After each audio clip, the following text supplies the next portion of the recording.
આમ તો ચાઇનીઝ દોરી પર પ્રતિબંધ છે, પણ અમદાવાદ શહેરની અંદર ઘણી બધી જગ્યાએ ચાઇનીઝ દોરીના કેસો કરવામાં આવ્યા છે, જેમાં ચાઇનીઝ દોરીને લઈને અબોલા બોલ એટલે કે પશુ પક્ષીઓના મૃત્યુ થાય છે, જેને લઈને અમદાવાદમાં પશુ પક્ષીઓ માટે એક આખા કેમ્પનું આયોજન કરવામાં આવ્યું, જેમાં ઘાયલ પક્ષીઓને પહેલા ઓપરેશન રૂમમાં લઈ જવામાં આવે છે, તેની સારવાર બાદ તેને ઓબ્ઝર્વ રૂમમાં રાખવામાં આવે છે, ત્યારબાદ તે પશુની હાલત સંપૂર્ણપણે સારી થઈ ગયા બાદ તેને છોડવામાં આવે છે।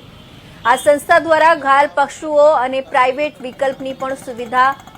કરવામાં આવી છે, જેઓ કોલ આવે એટલે તરત જ તેઓના માણસો દ્વારા તે પશુને લઈને તાત્કાલિક ઓપરેશન રૂમમાં લઈ જવામાં આવે છે અને તેની સારવાર બાદ તેની સંપૂર્ણ મેડિકલ તપાસ કરવામાં આવે છે। ડોક્ટરોની ટીમ 2 દિવસ સુધી સતત 24 કલાક સુધી કાર્યરત હોય છે અને બને એટલા પશુ પક્ષીઓનો જીવ બચાવવાનો પ્રયાસ કરે છે।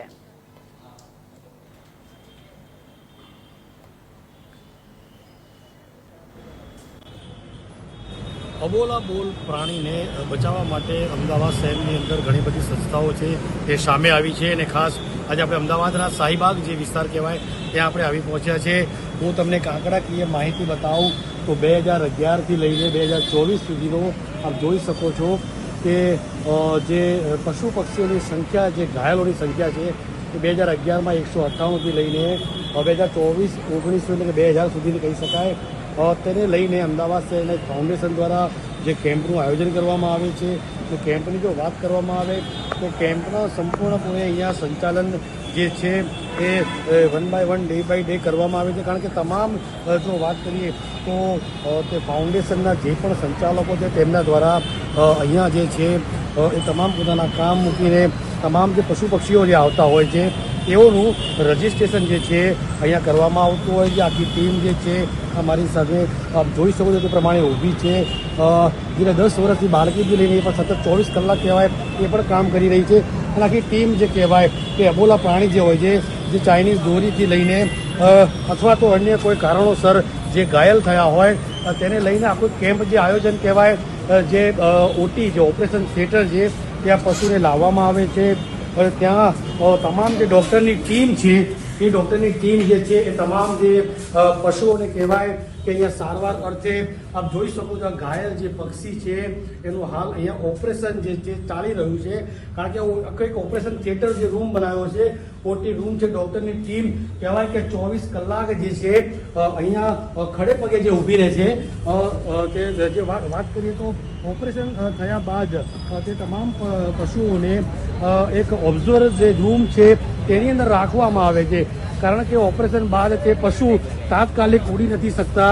જેને લઈને ખાસ મહત્વની વાત કહી શકાય કે જે ઘાયલ પક્ષીઓ હોય છે એના ઓપરેશન બાદ અહીંયા જે આ જોઈ શકો છો ઈગલ છે આ તમામ પશુ પક્ષીઓને અહીંયા રાખવામાં આવે છે અને તેની સારવાર બાદ તે તમામપણે જે કહેવાય કે ઓપરેશન થયા બાદ ઓબ્ઝર્વ લીધા બાદ આખી ટીમ જે છે લગભગ અંદાજે 40 માણસોની ટીમ છે જે 24 કલાક કહેવાય કે 24 કલાક સતત કામ જે છે એ કરતી હોય છે ને હાલ આપણી પાસે અહીંયા તેના સંચાલક પણ છે, તેમની પાસે પણ વાત કરવાનો પ્રયાસ કરીશું। શું નામ છે આપનું? જીતુભાઈ, શું કહો છો આ જે તમે કરો છો પશુ પક્ષીઓને બચાવવાનું અને કેટલા અત્યાર સુધી પશુ પક્ષી આવ્યા છે? અત્યાર સુધી 120 આસપાસના પક્ષીઓ અહીંયા આવ્યા છે। ઓલમોસ્ટ બધા પક્ષીમાં 2-5 પક્ષીનું મૃત્યુ થયું છે, બાકી બધા સેફ છે। શું મુખ્ય કારણ હોઈ શકે કે પશુ પક્ષીને ઘાયલ? પતંગની દોરી એ મુખ્ય કારણ છે। મેજર ઇન્જરી ચાઇના દોરી અને કાચથી જે ભરપૂર દોરી આવે છે એ મેજર ઇન્જરીનું કારણ છે। શું કહેશો કોઈ ચાઇના દોરી એવોર્ડ કરો, તમે તહેવાર ઉજવો પણ પશુ પક્ષીનું ધ્યાન રાખો। આ સંચાલક છે તેમનું કહેવું છે કે લગભગ અંદાજિત 120 જેટલા પશુ પક્ષીઓની હાલમાં અહીંયા સારવાર ચાલી રહી છે અને આખા દિવસ દરમિયાન હજુ કેટલા પશુ પક્ષી આવશે તે આંકડાકીય માહિતી વધી શકે તેમ છે। Girish Barot, India news, Ahmedabad. અને ખાસ જો વાત કરીએ તો કરુણા અભિયાન વિતરણ તે ઉપરાંત અહીંયા ગાડી જે છે એ પણ જોઈ શકો છો, તેઓનો સ્ટાફ પણ છે, કારણ કે અબોલા પશુ જે છે તેઓની સુરક્ષાનું પણ ખાસ ધ્યાન રાખવાનું હોય છે અને ખાસ જો વાત કરીએ તો તમામ કીટ જે કહેવાય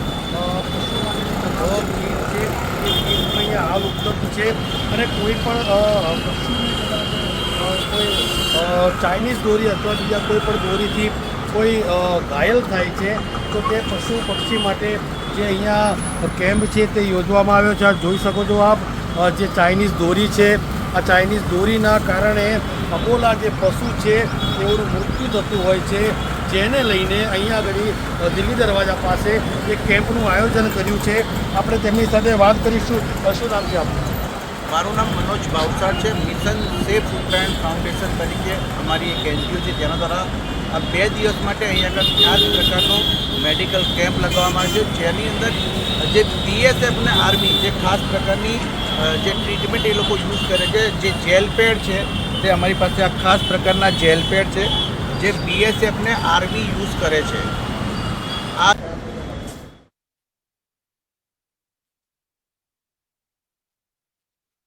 તો આ તરફ